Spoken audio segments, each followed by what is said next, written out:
जो कोर्ट न्यायपालिका ने जिस तरह से आदेश दिया है, मैं कह रहा हूं कि न्यायपालिका से ही शुरू किया जाए। जो कैटेगरी हुई है न्यायपालिका से ही शुरू किया जाए और उसका धीरे धीरे सब में चालू किया जाए। मेरी भी मांग है कि न्यायपालिका से ही क्रीमी लेयर के शुरू किया जाए और उसके बाद जिस तरह से क्रीमी लेयर के अनुसूचित जाति जनजाति में मांग की गई है उसी तरह से न्यायपालिका में भी होनी चाहिए। ये मेरी मांग। न्यायपालिका जो आदेश दिया है न्यायपालिका स्वयं अपने स्तर से न्यायपालिका से ही शुरू करे। जो एक ही परिवार के लोग जज बनते आ रहे हैं सबसे पहले उसमें शुरू करना चाहिए। अनुसूचित जाति जनजाति की जो एकता है उसको तोड़ने का प्रयास किया जा रहा है। सदन से पास सुप्रीम कोर्ट द्वारा कोटे में कोटा देने के फैसले पर सियासी घमासान मचा है। इस बीच बिहार सरकार में मंत्री महेश्वर हजारी ने न्यायपालिका पर ही सवाल उठा दिया है। कोटे में कोटा लागू करने के सवाल पर हजारी ने कहा कि सबसे पहले इसकी शुरुआत न्यायपालिका से ही हो, क्योंकि कोर्ट में एक ही परिवार के लोग जज बनते आ रहे हैं। महेश्वर हजारी ने कहा कि यह दलित एकता को तोड़ने की कोशिश है। उन्होंने न्यायपालिका से क्रीमी लेयर की शुरुआत करने की मांग कर एक नई बहस छेड़ दी है। बिहार में घमासान मचा हुआ है। तेजस्वी यादव कोर्ट जाने की बात कर रहे हैं और करें कि बिहार के कोने कोने में जाएंगे, तमाम लोगों को बताएंगे कि आरक्षण नीतीश कुमार देना नहीं चाहते, केवल ढकोसलेबाजी हो रही है। नहीं, आरक्षण तो यहाँ से सर्वसम्मति सदन से पास होकर के गई थी और 9वीं अनुसूची में हमारे पार्टी के भी मांग है।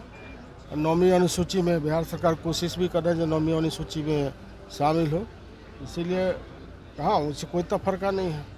हम लोगों के भी पूरे सदन में सर्वसम्मति से पास हुआ था सदन में, इसलिए 9वीं अनुसूची में शामिल होना चाहिए। सर SC/ST का जो फैसला आया है सुप्रीम कोर्ट से, सर चिराग पासवान इसके खिलाफ हैं, मांझी जी इसका सपोर्ट कर रहे हैं, सर कैसे देखते हैं इसको? सर देखिए जब यह तो सच्चाई बात है ना।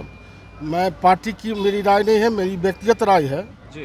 पार्टी का राय मैं नहीं बोल रहा हूँ, लेकिन मेरा व्यक्तिगत राय है यदि न्यायपालिका जो आदेश दिया है न्यायपालिका स्वयं अपने स्तर से न्यायपालिका से ही शुरू करे।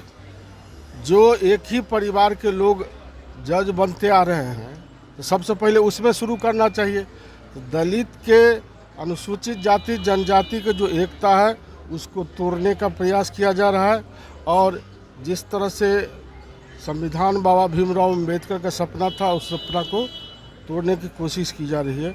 इसलिए मेरी भी मांग है कि न्यायपालिका से ही क्रीमी लेयर के शुरू किया जाए और उसके बाद जिस तरह से क्रीमी लेयर के अनुसूचित जाति जनजाति में मांग की गई है उसी तरह से न्यायपालिका में भी होनी चाहिए। ये मेरी मांग। चिराग पासवान का कहना है कि केवल मांझी जी का कहना केवल 4 ही जाति के लोग हैं जो फायदा लेते रहेंगे और जो गरीब तबके के लोग हैं क्या उनको छोड़ देना चाहिए? कितने IAS IPS है जो गरीब तबके के लोग ऊपर बैठे हुए, सब तो 4 ही जाति में। मुझे किसी के टीका टिप्पणी की आवश्यकता नहीं है। जो कोर्ट न्यायपालिका ने जिस तरह से आदेश दिया है, मैं कह रहा हूं कि न्यायपालिका से ही शुरू किया जाए। जो कैटेगरी हुई है न्यायपालिका से ही शुरू किया जाए और उसका धीरे धीरे सब में चालू किया जाए। लोकसभा का चुनाव संपन्न हो गया सर, विधानसभा का चुनाव होने जा रहा है। JDU के लोग कितने तैयार हैं? JDU के लोग हमेशा तैयार रहते हैं। JDU रात दिन काम करती है और आम जनता के अंतिम पायदान तक काम करने का काम करती है। जिस तरह से नीतीश कुमार जी ने बिहार को विकास करने का काम किया, 2005 से पहले कहता था बिहार कभी विकास नहीं कर पाएगा, लेकिन जो बाहरी लोग आते हैं बिहार अब पहचान में नहीं आता कि वही बिहार है। हर गांव तक रोड सेक्टर में हो, बिजली के सेक्टर में, हर सेक्टर में काम नीतीश कुमार जी ने करने का काम किया। परिवारवाद को लेकर आरोप लग रहे हैं। आपके भी पुत्र थे जो कांग्रेस से चुनाव लड़े थे, अब विपक्ष के नेता निशाना साध रहे हैं आपको लेकर और अशोक चौधरी जी को लेकर कि अब क्या हो गया, अपने दल छोड़कर दूसरे दल से लड़वा रहे हैं लोग। देखिए राजनीति में तो बड़े बड़े के राजा महाराजा का भी देख लीजिए, परिवार में हर तरह के होते रहती है, तो ये लोग आरोप प्रत्यारोप उसी तरह से राजनीति में लगते रहता है। रिपब्लिकन न्यूज़ के साथ जुड़ने के लिए सब्सक्राइब बटन दबाकर चैनल को सब्सक्राइब करें। नोटिफिकेशन प्राप्त करने के लिए यहाँ बेल को दबाएं। वीडियो अच्छा लगे तो लाइक करें और दोस्तों के साथ शेयर करना ना भूलें।